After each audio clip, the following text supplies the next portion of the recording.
Israel camped by Mount Sinai for almost a year. They built the tabernacle, and Moses taught them God's law. At last, God's cloud lifted from the tabernacle. This was a sign they should continue their travels to Canaan. They packed the tent of meeting and followed God. The pillar of cloud was their leader by day, and the pillar of fire led them by night. At last they arrived and camped just outside Canaan at Kadesh. Moses chose one man from each tribe, so that was 12, and he sent them to spy in Canaan. Go and see what the land is like. Find out if the tribes there are strong or weak. Be brave and bring back some fruit from the land. 40 days later, the spies returned. They carried a huge bunch of grapes on 2 men's shoulders. Now in Israel, they make statues of this. 40 days later, the spies returned. We see 40 again, don't we? And this is not the 40 I was talking about, but this is cool. So he sends in the 12 tribes, and only 2 of the men that go there, Joshua and Caleb, come back and say, you know what, yeah, this land is incredible. They all say it's incredible. But the 2 of them say, the people are huge and the cities are fortified, but we've got God on our side. So we're going to win. Let's go take them. God says we get it, we get it. And the other 10 spies said, we can't do it. Nope, we can't go in this land. And the rest of the Israelites say, we're not going to go in. No, we're not going to take this land that God has promised us. We're going to forget every miracle he's done. He's destroyed the Egyptian army, which I would definitely recommend James McDonald's video on that, which I will link to here so that you can go and see that. Goes into detail a little bit.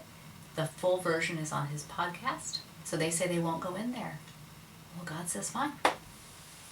You don't want to trust me? You don't want to believe me? I haven't done enough for you. I haven't gone through all these plagues. I haven't delivered you from Egypt. They gave you all their gold.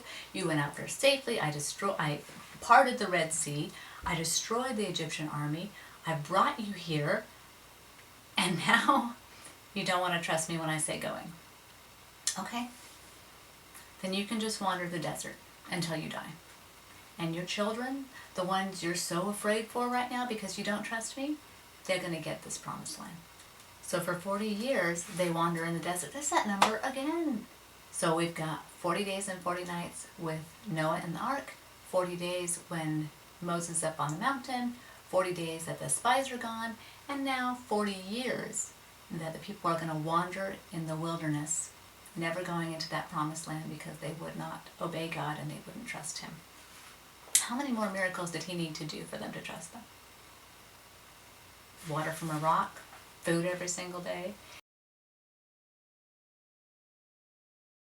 It even says their clothes did not wear out. For 40 years they moved through the desert. The old men died and the young men were trained as warriors, and they came back to Kadesh near Canaan where they had begun. During the time that Moses led the Israelites in the desert, there was a time when he did something he was not supposed to do. What could it be? I'm not going to tell you. You'll have to read it. And God said, because you did this, you're not going to go into the promised land. So it came time for Moses to die. He was 120 years old, and Moses told Israel, the Lord has said that I'll not go into Canaan, so the time has come for me to die. But the Lord will go into the land with you. Be strong and be brave. And always keep God's law. The Lord will not fail you nor leave you. Moses then went into the tabernacle of God. The pillar of cloud stood over the door of the tent. That day Moses left the camp alone. He slowly climbed to the top of Mount Nebo.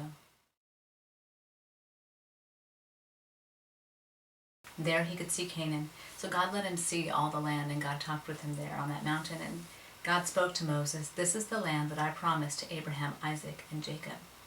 No one knows where Moses is buried. Who's going to take Israel into this promised land? Guess what? Those 2 spies, Joshua and Caleb, become the leaders. They're of the generation that have died off. They're still alive because they did believe God and want to go in there. And Moses lays his hands on Joshua, and Joshua becomes the leader. So Joshua then leads the Israelites into the land of Canaan.